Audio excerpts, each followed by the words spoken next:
Hello Ynabbers, my name is Jesse Meekum from Ynab. It stands for You Need a Budget. You also need a report, another report. Today I wanted to highlight what we released just a little bit ago, and that is reports, mainly the spending trends report. If you've used Ynab before in the past, you recognize this report. We like it, we evaluated it, we thought it was pretty good.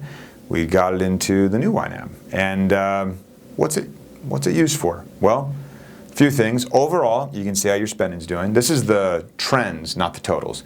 Totals is a pie chart, but I couldn't draw a good circle, so I just went with the trends instead. What you can do, you can drill down on these different categories of spending and see exactly what's happening at a more granular level. So if you have a big category group that's all of housing, you could click on that and then it would expand, and then you would start to see all of the categories inside housing and the interplay there. You can see here that this person is spending more and more money in total. You can also see that the blue spending seems to be the driver. Green and red are kind of staying the same. This is a stacked bar chart, pretty useful to see the overall. And then if you're kind of wondering how it's working inside, you can take a closer look. But look at that blue category. That's a big mover. And my question would be, what's going on here? Why is that happening?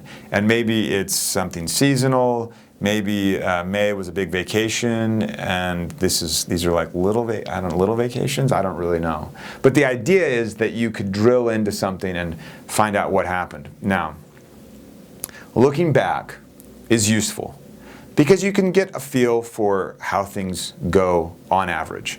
We know there is no normal month. That is a sound budgeting principle. We also know that you love reports, so we gave it to you. But we don't want you two things. We don't want you so focused on the analysis of the past that you aren't answering the harder question of what should my money do now? Is my money doing everything it should be doing? What do I truly care about in my life? Those kinds of questions.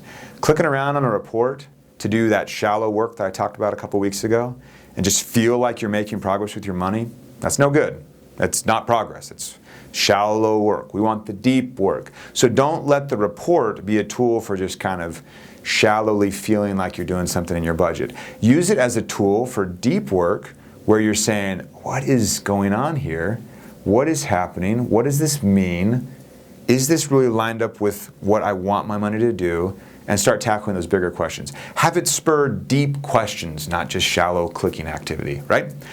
Second, no guilt along here, okay? So what's in the past is in the past. Yeah, sometimes we make mistakes and we got to look back and say, how do I avoid that stupid mistake again?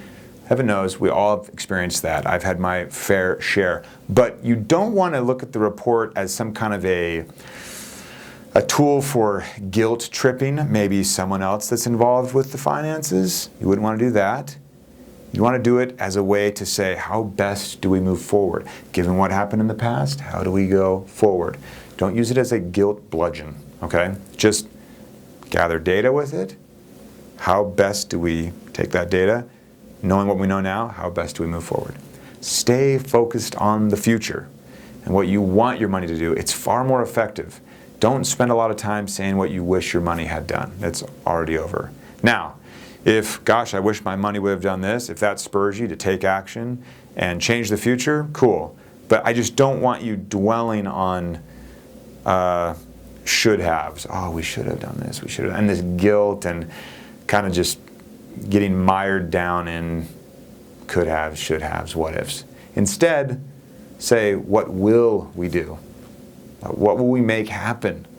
And that's the deep work. That's those questions that really get things moving, get creativity juices flowing, and help you make financial progress.